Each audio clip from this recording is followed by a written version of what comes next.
Good morning students. हमने पिछली video में पढ़ा था कि सर्वनाम क्या होते हैं और उसके कितने भेद हैं। उसमें से एक भेद हमने कर लिया था। सर्वनाम क्या होते हैं कि संज्ञा के स्थान पर जो शब्द प्रयोग किए जाते हैं वे सर्वनाम होते हैं। इनका प्रयोग क्यों किया जाता है? क्योंकि बार बार संज्ञा शब्द आने से वाक्य बहुत अटपटे लगते हैं, इसलिए इनको सही और अच्छे बनाने के लिए सर्वनाम शब्द का प्रयोग किया जा रहा है। और इसके भेद बताए थे छः में से एक था पुरुषवाचक, जो हमने पिछली वीडियो में पढ़ा था। पुरुषवाचक में बोलने वाले, सुनने वाले और अन्य तीन प्रकार के पुरुष बताए थे। ये ही तीन प्रकार के इसके पुरुषवाचक के प्रकार है तीन: उत्तम पुरुष, मध्यम पुरुष, अन्य पुरुष।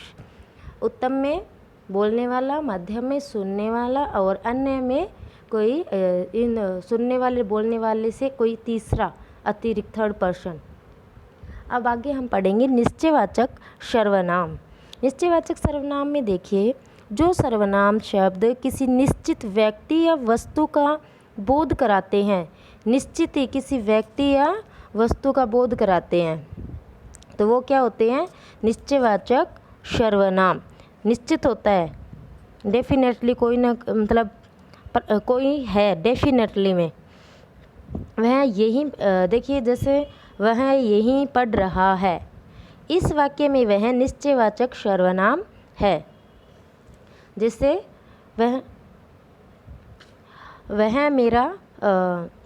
वह मेरी गाड़ी है, वह मेरी पुस्तक है। तो निश्चित है ना, जो बोल रहा है वह उसी की पुस्तक है, वह हिंदी की पुस्तक है। निश्चित हो गया ना कि वो हिंदी की है, इंग्लिश की तो नहीं हो सकती।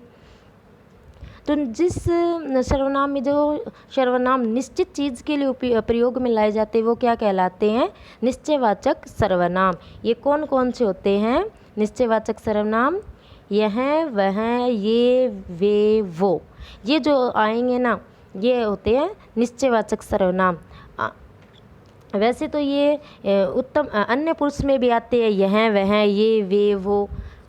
अन्य पुरुष में भी यही आते हैं ना, लेकिन उसमें क्या है, ये उसमें सिर्फ व्यक्तियों के लिए प्रयोग में लाए जाते हैं, और इसमें निश्चित स्थान या कोई वस्तु होती है, निश्चित होती है, उसके लिए प्रयोग में लाए जा रहे हैं।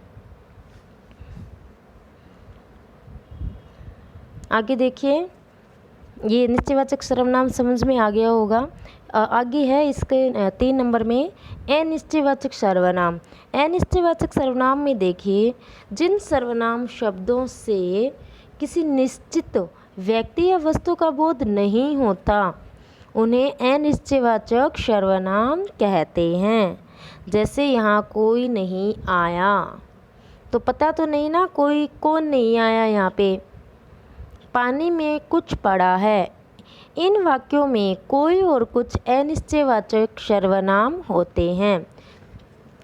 तो निश्चयवाचक में आपको पता था कि निश्चित है, कोई ना कोई चीज़ निश्चित है, वह मेरी पुस्तक है, तो निश्चित है वह उसी की पुस्तक है जो बोल रहा है। और अनिश्चयवाचक में निश्चित नहीं है, कोई भी हो सकता है। जैसे कोई तो गा रहा है, अब निश्चित तो नहीं ना कि कौन गा रहा है। निश्चित होता कि वह गा रहा है तो वो निश्चयवाचक में आता, लेकिन कोई गा रहा है, कोई और कुछ, ये दो शब्द आपको मिलते हैं ना, तो वहाँ होता है अनिश्चयवाचक सर्वनाम। कोई गा रहा है, कोई बाहर खड़ा है, कोई आने वाला है, ये शब्द आते हैं तो वो व्यक्तियों के लिए। और कुछ दे दीजिए, कुछ चाय में कुछ पड़ा है, ये क्या है? वस्तु के लिए। तो कोई और कुछ, ये आपको जहाँ भी मिले वहाँ होता है अनिश्चयवाचक सर्वनाम, क्योंकि इसमें निश्चितता का बोध तो नहीं होता ना, निश्चित नहीं है कोई भी चीज़। जब जिसमें निश्चित होती है वो निश्चयवाचक, जिसमें निश्चित नहीं होती वो अनिश्चयवाचक सर्वनाम होते हैं। आगे देखिए,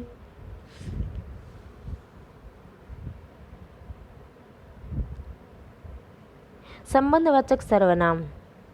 संबंधवाचक सर्वनाम जिन सर्वनाम शब्दों का कहीं अन्य संज्ञा या सर्वनाम शब्दों से संबंध ज्ञात होता है, जिस सर्वनाम शब्दों का किन्हीं अन्य या सर्वनाम शब्दों से संबंध ज्ञात होता है अथवा जो दो वाक्यों अथवा उपवाक्यों को जोड़ते हैं वे संबंधवाचक सर्वनाम कहलाते हैं। जैसे जो कठिन परिश्रम करता है वह सफल होता है।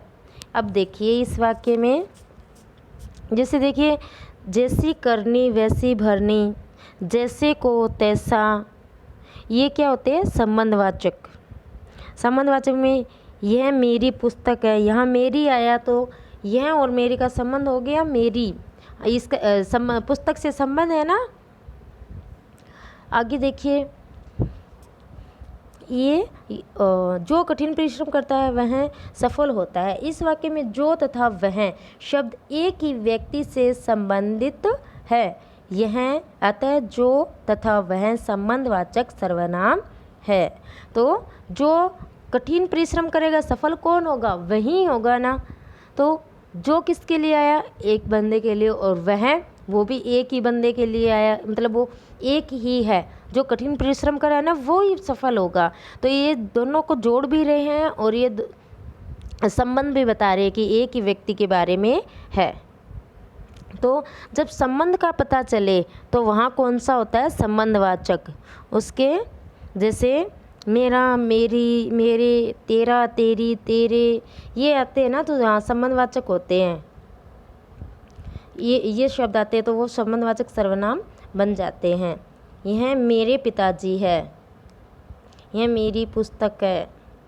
और जैसे को तैसा, तो जैसा जो करेगा उसको तैसा यानी वैसा ही मिलेगा। जैसी करनी वैसी भरनी, तो जो जैसा कर रहा है वो वह वैसा भरेगा। तो ये एक ही व्यक्ति के बारे में आ रहे हैं ना। जैसा, तैसा, जो, शो, जो, वह, ये किस में संबंध जोड़ रहे हैं ना, एक वाक्य को दो उपवाक्यों को, तो ये संबंध बताते हैं। तो ये संबंधवाचक सर्वनाम होते हैं। आगे देखिए प्रश्नवाचक सर्वनाम। जिन सर्वनाम शब्दों द्वारा किसी प्रश्न का बोध हो वे प्रश्नवाचक सर्वनाम कहलाते हैं। जैसे यह पुस्तक किसकी है, कमरे में कौन सो रहा है, थैले में क्या रखा है। इन वाक्यों में किसी, कौन और क्या शब्दों से प्रश्न का बोध होता है, अतः ये प्रश्नवाचक सर्वनाम है। तो देखिए प्रश्नवाचक सर्वनाम से नाम से ही पता चल रहा है कि जब प्रश्न पूछा जाता है ना, जिन सर्वनाम शब्दों से किसी प्रश्न का बोध हो तो वो सर्वनाम शब्द क्या कहलाएंगे? प्रश्नवाचक सर्वनाम। जैसे कब, क्यों, कहाँ, कैसे, किसको, क्या, कौन, ये सारे अगर आपको मिलते हैं तो वहाँ आपको सर्वनाम पूछा जाता है कि कौन सा सर्वनाम है, तो वहाँ पर प्रश्नवाचक सर्वनाम होता है। जब प्रश्नवाचक शब्द मिल जाए तो वहाँ प्रश्नवाचक सर्वनाम। आगे देखिए निजवाचक सर्वनाम। जिन सर्वनाम शब्दों का प्रयोग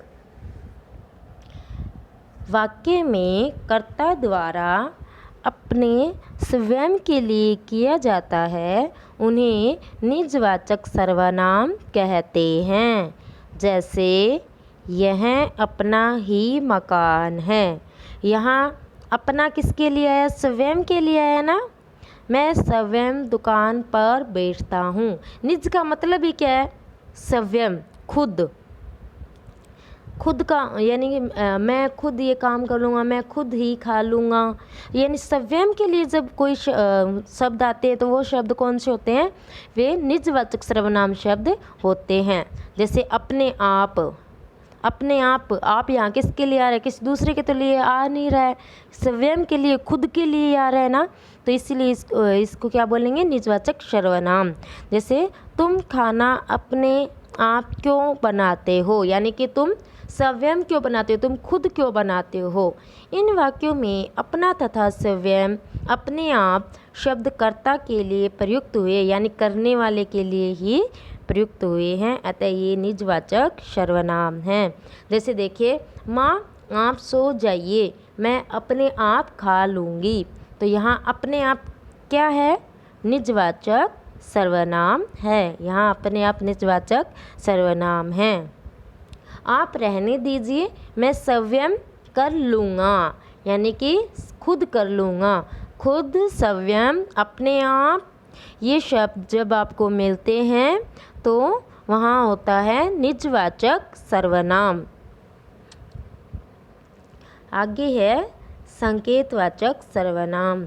संकेतवाचक सर्वनाम जिन सर्वनाम शब्दों में किसी व्यक्ति या वस्तु की ओर संकेत किया जाता है वे संकेतवाचक सर्वनाम कहलाते हैं। जैसे यह मेरी पुस्तक है, वे आम मीठे हैं। इन वाक्यों में यह शब्द पुस्तक की ओर तथा वे शब्द आमों की ओर संकेत कर रहे हैं, तो यह और वह संकेतवाचक सर्वनाम कहलाए। यानी कि संकेतवाचक जब जैसे वह गाड़ी मेरी है, तो यह वह की तरफ, गाड़ी की तरफ क्या हो रहा है? संकेत हो रहा है। यदि मतलब संकेत जैसे वह कक्षा हमारी है, तो डेफिनेटली वो कक्षा आप ही की है। जैसे यह पुस्तक मेरी है, यहाँ वे मीठे आम है, तो यहाँ संकेत हो रहा है ना किसी की तरफ, तो वो किस में आते हैं? संकेतवाचक सर्वनाम में। वैसे ही संकेतवाचक निश्चयवाचक सर्वनाम में ही मान लीजिए आप, वैसे 6 ही होते हैं सर्वनाम के भेद, क्योंकि ये मैं आपको पहले ही बता चुकी हूँ कि निश्चित ही कोई है। ये वे आम मीठे हैं, ये मेरी पुस्तक है, ये निश्चयवाचक में जैसे आपको समझाया वही है। ये संकेतवाचक आपके यहाँ अलग से दिया हुआ है। तो जब किसी की तरफ संकेत किया जाता है तो वो है संकेतवाचक। शुरू से देखिए, पुरुषवाचक में क्या था? जब सुनने वाला बोलने वाला और बोलने वाला सुनने वाला और अन्य कोई मिलता है तो वहाँ पुरुषवाचक सर्वनाम। पुरुषवाचक के 3 पार्ट, उत्तम पुरुष, मध्यम पुरुष में हम, उत्तम पुरुष में मैं, हम, मेरा, मुझे, और मध्यम पुरुष में तू, तुम, आप, तुम्हारा, तुझको, तुम्हें। अन्य पुरुष में यह, वे, वो, और इसके आगे पढ़ा था हमने निश्चयवाचक। निश्चयवाचक में कोई व्यक्ति या वस्तु क्या है? निश्चित ही होता है, निश्चितता का बोध होता है। और इसके सर्वनाम शब्द कौन से हैं? यह, वह, ये, वे, वो।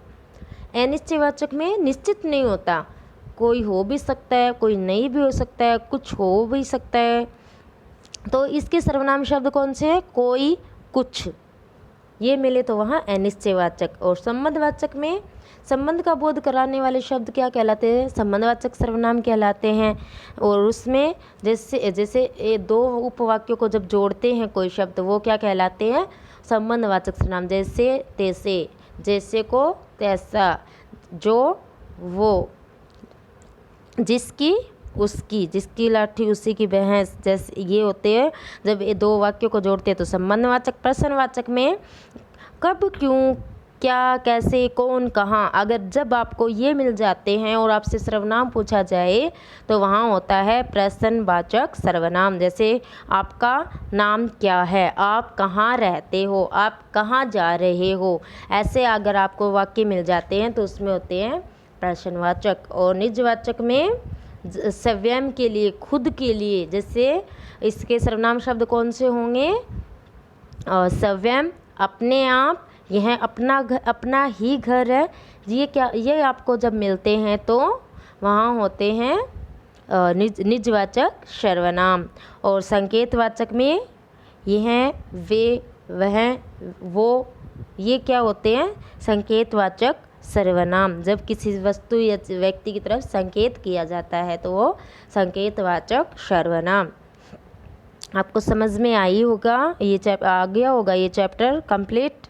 आपका ये चैप्टर कंप्लीट होता है इस वीडियो के साथ।